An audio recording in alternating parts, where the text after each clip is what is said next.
Have you ever wondered what a roguelite style of game would be like if it blended fast-paced FPS style combat with the aesthetic and vibe of Dark Souls? The answer to that question is Voidborn, a brand new title that just released into early access only around a week ago as of the posting of this video.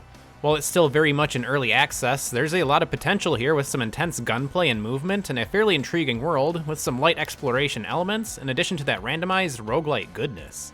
My name's Johnny Bueno, and let me start by telling you the general story of Voidborn.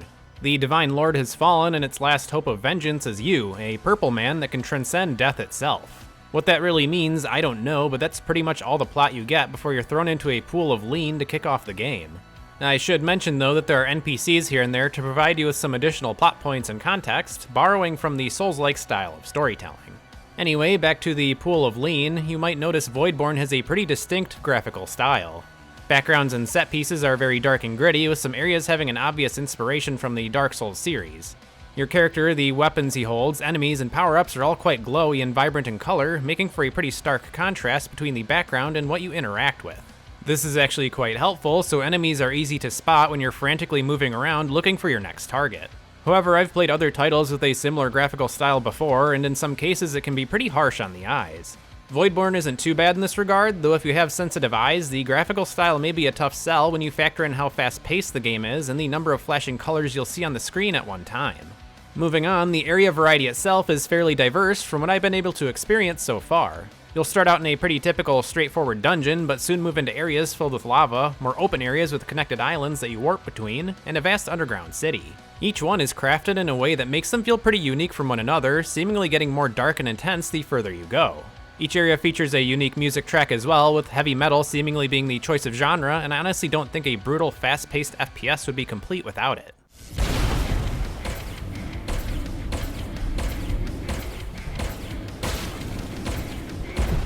Surprisingly, at least for a roguelite, Voidborn also features some light exploration elements. If you have a decent handle on the game's movement, you can jump and dash your way over to some hidden power-ups and items that are a little off the beaten path. I found a few of these in the lava section at the end of the first zone. I noticed there were some structures and platforms way off in the distance and decided to test out if I could reach them on a whim. And yeah, you actually can, even if they look like they're too far away. There's also some item pickups in the second area if you can make your way over to some of the more distant floating islands. Again, this level of exploration is very light, but it's kind of nice and offers an almost relaxing change of pace between the constant blasting of demons. To dispatch those demons, you'll be taking part in some very tight, responsive gunplay while dancing around them with a plethora of movement abilities. For weapons, during my time playing, I only encountered and used 3 of them: the starting pistol, a shotgun, and an assault rifle style gun. The latter 2 are crafted with essence crystals at the main hub area from the blacksmith NPC, who is unlocked in the very first area of the game. You can unlock additional perks for each gun by spending essence crystals, including bullet ricochet and a knockback for the shotgun specifically. I believe there's also a sword that can be obtained, though I have yet to find it in any of my playthroughs. Either way, weapon variety is obviously somewhat lacking, but I assume more will be added in future updates, as this is a fresh, early access title. At least for the current state of the game, each weapon does have a different purpose that they excel at. The pistol felt great to use, specifically for executing headshots and hitting enemies from a distance. The assault rifle had an overheat function that made it kind of annoying, but was good for mowing down grouped up enemies, and the shotgun melted bosses. You also have access to an ultimate ability that lets you dual-wield the weapon you're currently holding for a short time, which I found best reserved for, you guessed it, the shotgun during boss fights. The shotgun might actually be overpowered because with a well-aimed shot, you'll one-shot most normal enemies in the game. That's why you'll see me using it in the majority of these gameplay clips, and I'm absolutely not ashamed. I don't play a lot of FPS games, but when I do, I always gravitate towards the shotguns. What really adds to the tight gunplay featured in Voidborn, though, is the several movement abilities you're given to dance around the battlefield. These abilities include a dash with a whopping 3 charges, a gravity push that lets you bounce off the ground and repel projectiles, a wall run, and a void dash that sort of acts like a short-range teleport. Mastering these abilities is almost required to progress through the game, as you'll constantly need to be on the move to avoid enemy attacks. Stand still, especially later in the game, and you'll be staring at the death screen before you know it. Constant dashing is almost necessary, and knowing when to use the gravity push to repel an attack or jump over an enemy could make the difference between life and death.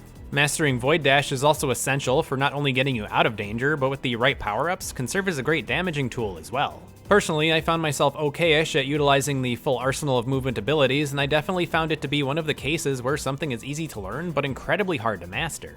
There's clearly a high skill ceiling here, and I'd be extremely impressed to see what some of the more experienced players are capable of. I imagine they would actually remember to use Void Dash, unlike me, because I was too busy slapping my shift key every half second to dodge around the room. Now, let's talk about the actual power-ups you receive to augment your weapons and playable purple character. Before moving into a new room, you'll be given a choice of what type of power-up you want to appear in that room, shown by the icon on the gate. This is a system that might sound familiar to those of you that have played the absolutely immaculate roguelite Hades.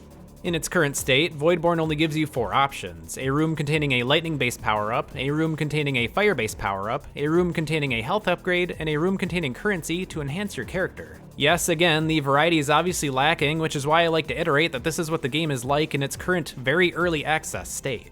Anyway, the actual weapon power-ups really just consist of damage over time effects, whether that be lightning or fire. But you can also obtain alternate fire abilities unique to each gun, like this lightning chain for the shotgun or a stream of fireballs for the assault rifle. This does shake up gunplay a bit and makes for some more interesting ways to handle enemy encounters. It's worth noting that, also similar to Hades, each power-up has a rarity level, so things like the ability to have an alternate fire will show up far less often than some of the more simple damage over time ones. As I mentioned, some rooms, in addition to defeating enemies, will also grant you a currency, called Essence, that can be used for more character-specific upgrades. These are mostly simple number-boosting upgrades like increasing how much damage you deal, how fast you can fire weapons, how far you can dash, and how fast you can move. You can access these upgrades via a fountain that will occasionally appear when entering a new room, in addition to always being present outside of a boss encounter. Nothing too complex here overall, and I will admit simple number tweaks like this generally weren't all that exciting to pick up. But they did at least have a fairly noticeable effect on gameplay, especially the movement-based upgrades, as being able to move faster and dash further made dodging enemy attacks far more easy in some runs. Speaking of enemy attacks, this game has a decent variety of enemies that like to smack and throw things at you. You'll start out against your standard affair of quick melee enemies and mostly stationary ranged enemies, as well as enemies that like to fly. The first dungeon zone has some creepy faceless versions of all of these, and they're generally pretty weak and predictable to dodge. The second zone builds further upon this and actually cranks the difficulty up a fair bit. You're suddenly introduced to lantern-carrying ghosts that throw ranged attacks at you, smack you hard with a melee strike if you get too close, and drop a small explosive upon death. They'll also show up with these odd cube-style enemies that shoot out waves of energy at you and can be incredibly frustrating to deal with when they show up in groups. If you don't dispatch them quick, you'll be stuck playing a hellish version of jump rope, and they've been a run-ender for me on more than one occasion. On top of that, the second zone also brings back the 2 boss enemies from the first zone, who now show up as standard enemies to ruin your day. Yeah, there's a very clear and obvious difficulty spike in the second zone, which really tests your mastery of the game's movement abilities and whether the build you're going with is up to snuff. On top of that, you're traversing floating islands that you can fall off of if you're not careful, though luckily this doesn't lead to an instant game over. This difficulty is also reflected in the boss encounters you'll be facing during a run. The 2 bosses you face in the first zone are quite simple to beat, with the second one, the Decay Demon, being almost stupid simple and serves as more of a punching bag to round out the zone. However, the first boss of the second zone destroyed me many times with his incredibly fast attacks that you have to dodge with limited space to move. I did figure out a reliable strategy by using gravity push and air dodging to stay above him, but it was almost impossible to leave that boss room without a significant scratch. Meanwhile, the second boss of that zone, Warlord Luther, was an absolutely exhilarating fight, as he had an impressive array of moves at his disposal.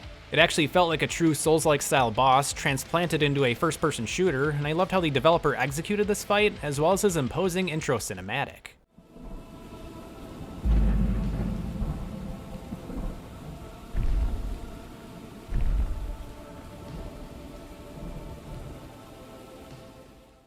Honestly, a roguelite FPS inspired by Dark Souls was not on my indie game bingo card for 2023 to say the least.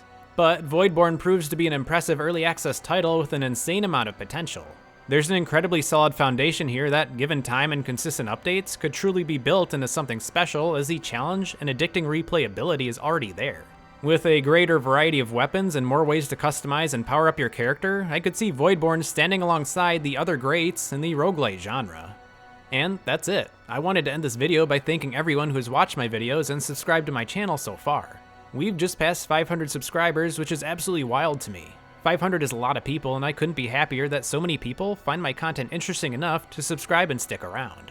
And I love hearing what other people have to say, whether that be about the games I review or the channel itself. So feel free to comment down below, and please consider subscribing to the channel if you haven't already.